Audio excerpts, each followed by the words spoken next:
This episode may cover sensitive topics like sexual assault, domestic violence, and stalking, which could be triggering. While we recognize the challenges this content may pose, we advise you to prioritize your safety and well-being.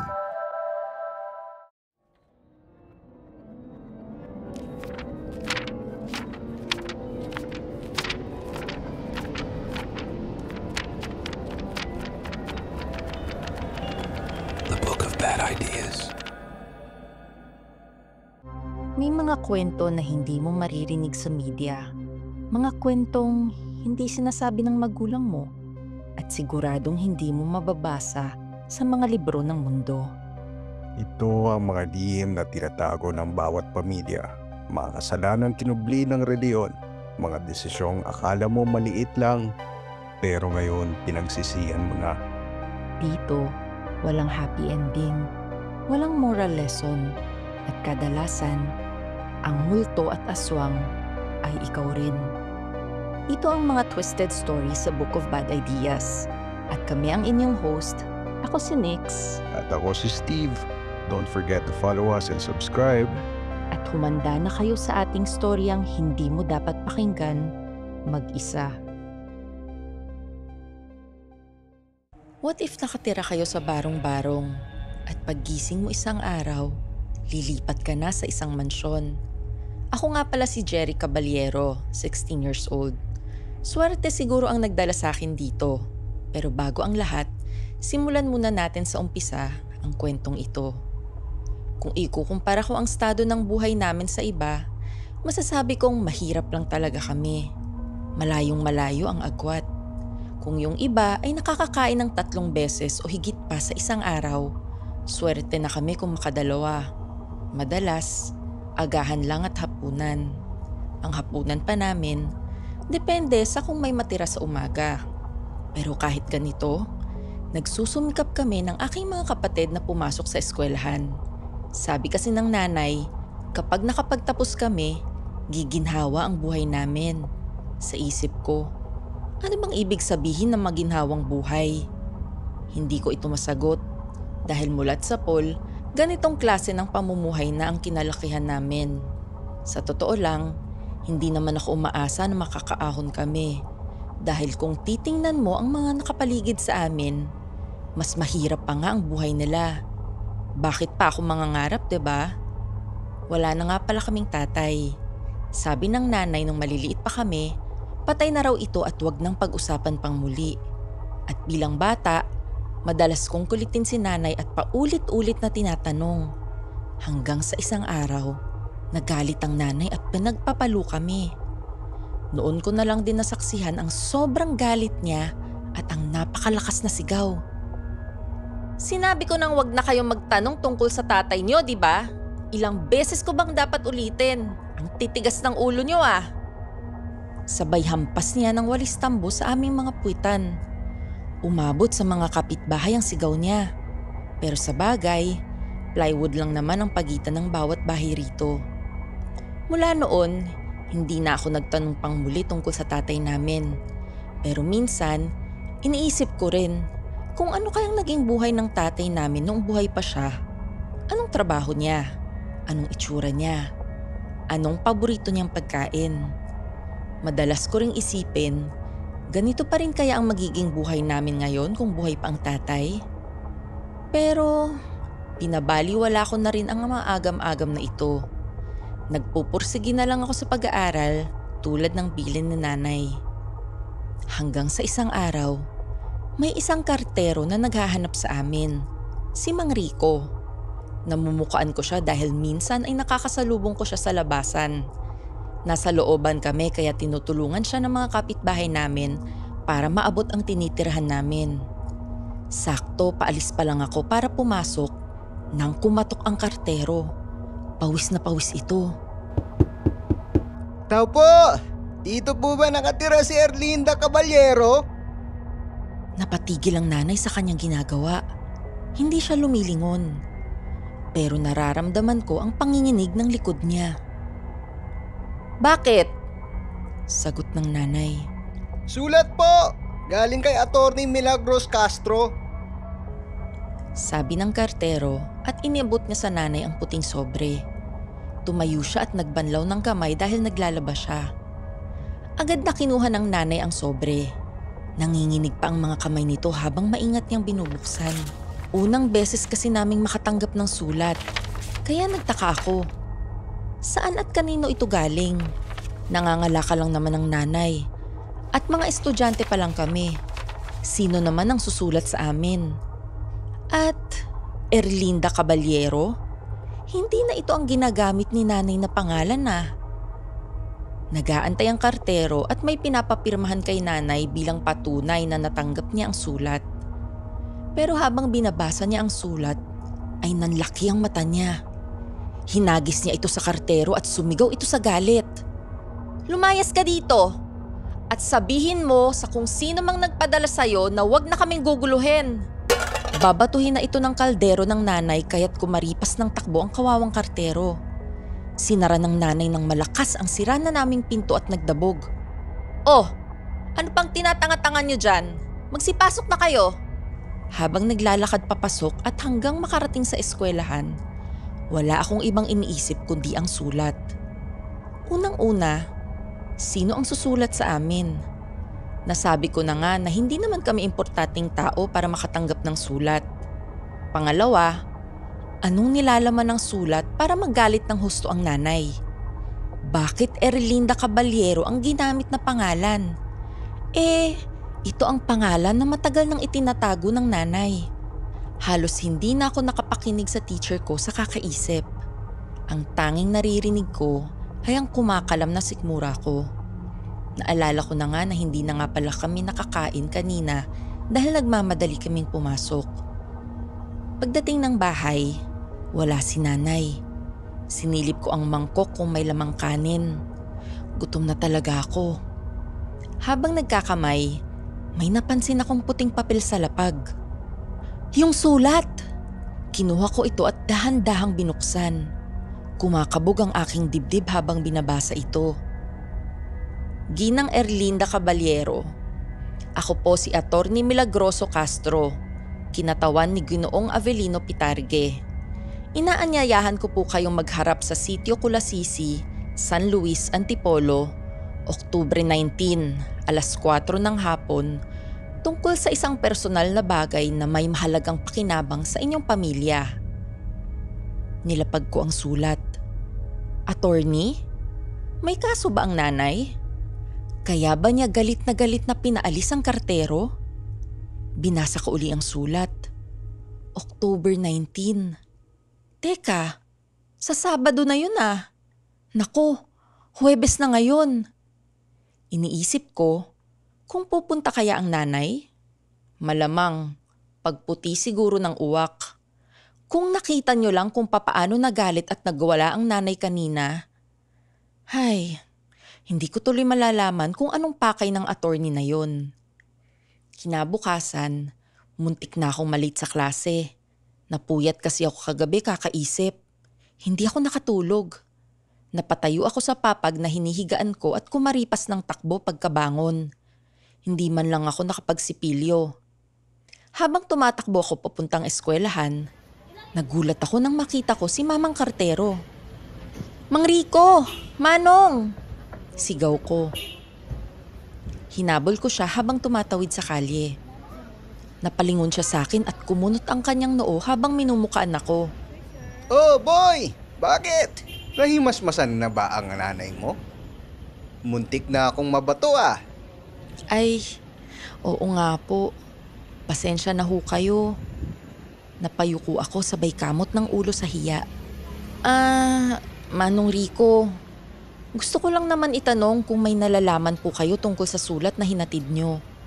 Nagtataka po kasi ako bakit nagalit ang nanay. Aba, malay ko. Nagtatrabaho lang naman ako. Muntik pa akong mapuruhan. Tsaka, di ko naman alam kung anong nilalaman ng sulat na yun. Tagapaghatid lang naman ako. Sa isip-isip ko. Sa bagay, tama nga naman si Manong. Pero, may alam ako kung tungkol sa nagpadala niyan. Dagdag niya. Talaga ho? Sino po ba yun? At anong lugar yung tinutukoy niyang pupuntahan ng nanay? Si Atty. Milagroso Castro at Don Avelino Pitargue. Matagal ko na silang kliyente. Kartero talaga ako sa post office, pero pag sila na ang kumontak sa akin, tiyak, may importante silang papadala. Kaya pinipick up ko kagad at inahatid. Sagot ni Mang Rico. Lalo akong nagtaka. Ibig sabihin, talagang importante ang sulat na ito para kay nanay. Yung pinapapuntahan pong lugar, yung sa may Antipolo ho? Tanong ko. Oo. Doon ko pinipick up yung mga pinapadala nila. Isang malaking puting mansyon. Dati, si Don Abilino mismo ang nag-aabot sa akin ng sulat. Pero ditong mga nakaraan, si Attorney Milagroso na. May sakit daw kasi si Don Abilino. Matanda na rin kasi. Aniya. Nag-isip ako at naglakas loob. Manong Rico, baka po pwedeng tulungan niyo ako papunta sa lugar na iyon. Sige na ho, sabi ko sa kanya. Ha? Bakit? Di ba galit na galit nga ang nanay mo nung pumunta ako sa inyo? Tapos ngayon, gusto mong pumunta? Nagtataka siyang nagtanong. Sige na ho, gusto ko lang naman malaman kung anong pakay nila kay nanay. Sagot ko habang nagmamakaawa. Nag-isip saglit ang kartero, pero maya-maya ay pumayag rin ito. Sige, dahil makulit ka at total, nadadaanan ko naman talaga pauwi ang mansyon nila. Magkita tayo ng 10:00 ng umaga dyan, sa may gasolinahan sa Sabado.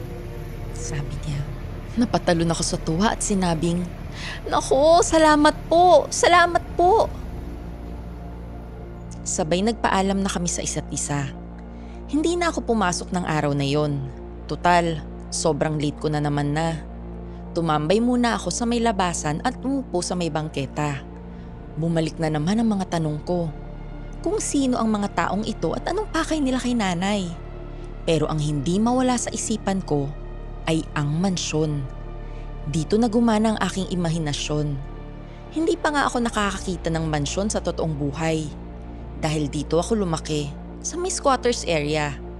At dahil sa mga sinabi ng kartero, mas excited akong makita ito kesa sa malaman ang dahilan ng pagsulat nila kay nanay. Dumating na ang Sabado. Walang pasok. Ito na ang araw na pinakahihintay ko.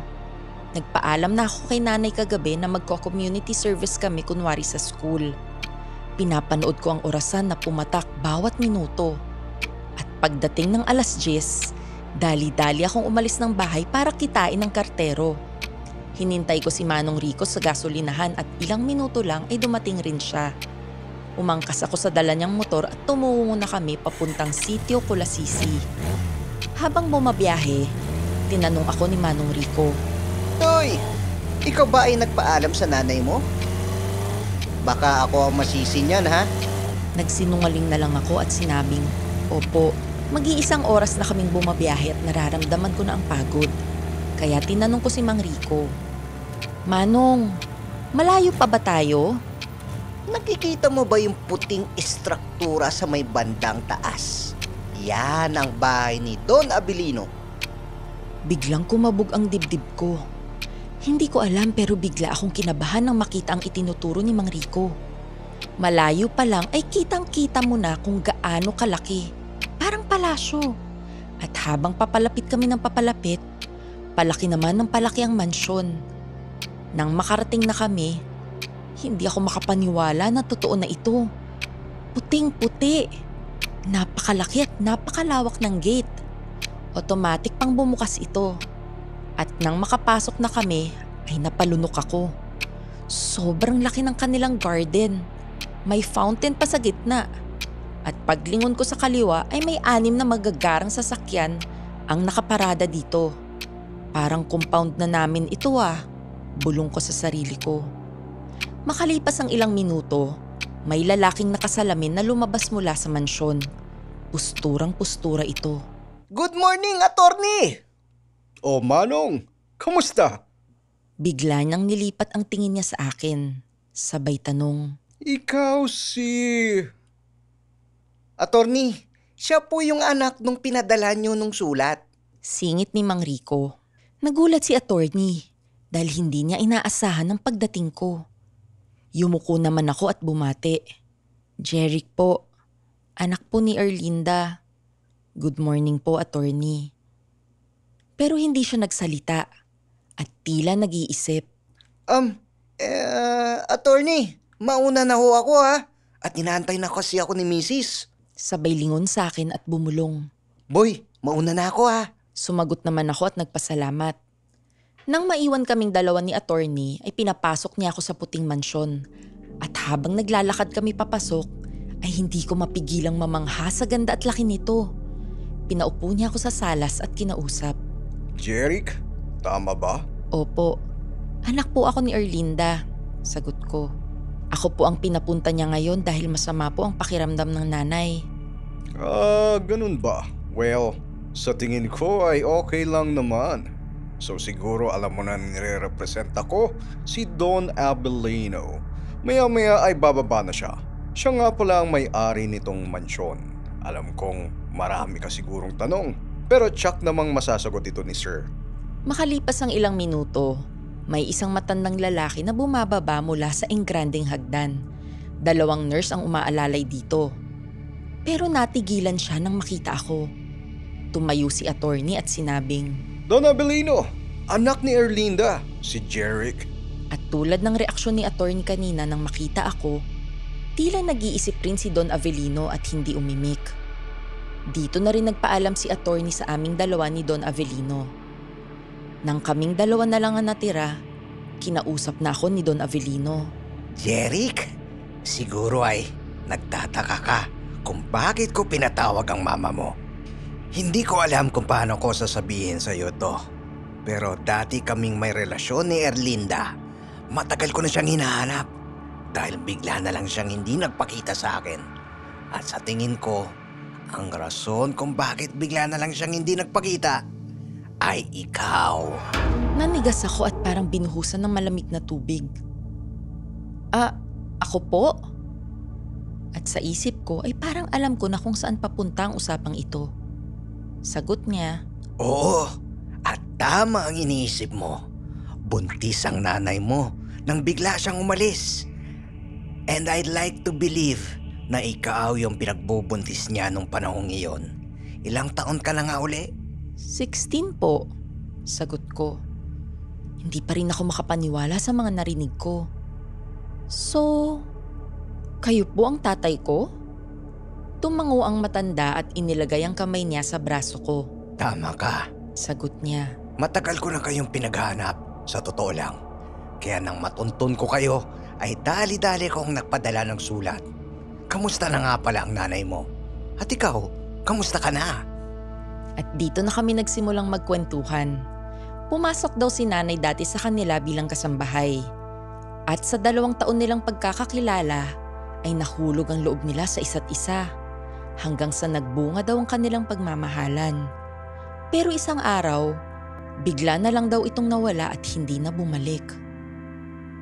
Don Avelino, sa totoo lang po, nagalit ang nanay nang mabasa ang sulat niyo. Kaya tumakas lang po ako sa bahay ngayon at hindi niya po alam na nandito ako. Ngumiti naman siya at sinabing, Jeric, anak, papa na lang itawag mo sa akin. At huwag mo na sigurong ipaalam sa nanay mo na pumunta ka rito. Mabuting ang ikaw muna ang nakaharap ko bago siya. At dahil nandito ka na rin, pwede kang bumisita dito kahit kailan mo gusto. Kahit araw-araw pa. Pero parang mas maganda kung may sarili ka ng kwarto dito. Ano sa palagay mo? Nakangiti siya habang sinasabi ito sa akin. At dito na nagbago ang buhay ko. Araw-araw ay pumupunta ako sa mansyon. Nag-iikot, naglalaro, kumakain ng masasarap na pagkain. Hindi na ako nagugutom ngayon. Kung dati ay 1 hanggang 2 beses lang kami kumakain, ngayon ay nakakakain na ako bawat oras kong gugustuhin ko. Nakukonsensya nga lang ako dahil alam kong nagugutom ang mga kapatid ko sa bahay. Kaya dinadalhan ko rin sila pasikreto ng pagkain at binibiling wag sasabihin kay nanay. Minsan, nasa kwarto lang din ako, nakahiga, at nakatingin sa kisame. Dati napapanood ko lang ito sa pelikula. Hindi ko akalaing mababago ang buhay ko dahil sa isang sulat. Madalas akong nag-iikot sa mansyon. Sa sobrang laki kasi nito, kahit siguro abutin ako ng 1 linggo ay hindi ko masasaulo ang bawat sulok nito. Napakaraming kwarto. May entertainment room, study or library, game room, guest rooms, gym, music room, home office, wine cellar, at kung ano-anong kwarto pa. Kahit saan naman ay pwede akong pumunta. Puwera sa basement. Delikado raw roon, sabi ni Papa. Ito ang kabilin-bilinan niya. Napapansin ko rin na halos araw-araw ay may pumapasok na magagarang sasakyan sa mansyon. Mga nakapustura din ang mga ito at hindi mapagkakaila na mayayaman. Lagi silang may bitbit na malalaking bagahe at sa basement sila pumupunta. Minsan naman, mga lalaking naka-face mask. May bitbit din silang mga trolleys na itim at napapansin ko din na sa tuwing magkaalis nila ay gumaganda ang kalagayan ni Papa. Parang lumalakas at bumabalik ang kulay niya. Sa isip ko, hindi kaya doktor ang mga ito at ginagamot si Papa? Salamat naman sa kanila kung ganoon.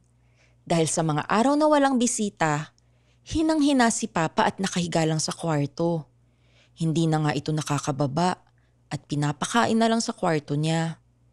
Ilang buwan nang lumipas at parang hindi pa rin ako makapaniwala. Nagpapasalamat ako sa Diyos dahil ipinakilala niya muli ako sa aking tatay at naiba ang buhay ko. Hindi ko pa rin sinasabi kay Mama ang totoo. Baka kasi magalit siya at hindi na ako payagang makapunta rito. Isang araw, wala akong magawa sa mansyon. Naikot ko na kasi ang lahat ng kwarto dito at wala na rin akong makausap. Ang hirap rin pala pag malaki ang bahay, no? Hindi kayo nagkakakitaan. Teka, bumaba kaya ako sa basement? Sisilipin ko lang naman. Wala namang mga bantay dito sa loob ng bahay. Sa labas lang. Tsaka, dati pa ako nag-iisip kung anong meron dito. Sinilip ko muna kung may nakakakita sa akin bago ako bumaba. Habang bumababa ako, ay unti-unting nag-iiba ang hangin. Palamig ng palamig. Napakadilim rin papunta rito at may nag-iisang maliit na ilaw lang na nakasabit sa dulo. Walang lock ang lumang pinto kaya pumasok na ako. At nagulat ako sa mga nakita ko. Hile-hilerang mga estante ang bumungad sa akin. At ang mga nakapatong rito ay daang-daang bote. Sa umpisa, aakalain mo na isa itong laboratorio. Pero nang tingnan kong mabuti, dito na ako napatalon. Ang laman ng mga boteng ito ay mga lamang loob at parte ng katawan ng mga sanggol at bata. May mga mata, baga, utak, puso, atay, sikmura, lapay, at bato. Marami-rami ring mga bags ng mga dugo ang nakalagay sa isang chiller. Hindi ako makapaniwala. Anong ibig sabihin ng mga ito? Ito ba yung mga inuuwi ng mga mayayamang dumediretso dito? At ano ang kinalaman ni Papa sa lahat ng ito? Tumakbo ko papunta sa pinto para makabalik na sana sa taas nang biglang harangin ako ni Papa. Puro dugo ang bibig niya. Napaatras ako. Hindi ko na alam ang gagawin ko.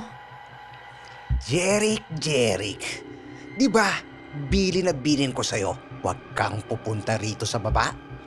Tanong ni Papa. Sinusubukan kong umiwas at umalis pero pinigilan niya ako. Mahigpit niyang hinawakan ang braso at balikat ko. Sumigaw ako ng sumigaw hanggang sa may narinig akong mga yapak pababa ng basement. Salamat sa Diyos at may nakarinig sa mga sigaw ko. Pero nang bumukas ang pinto ng basement, 3 tauhan ni Papa ang bumungad sa amin. Oh, mga bata, ano pang hinihintay nyo? Kunin nyo na yan at ikulong sa kwarto niya at huwag niyong kakalimutan ikapos ha. Utos ni Papa sa mga tao niya.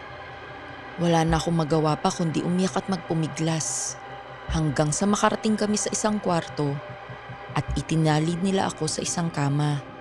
Pinatay ang lahat ng ilaw. Isinara ang lahat ng kurtina. Ang huling narinig ko na lang ay ang pagkadena sa pinto ng aking kwarto. At sa dilim, tanging iyak at dasal na lang ang nagawa ko.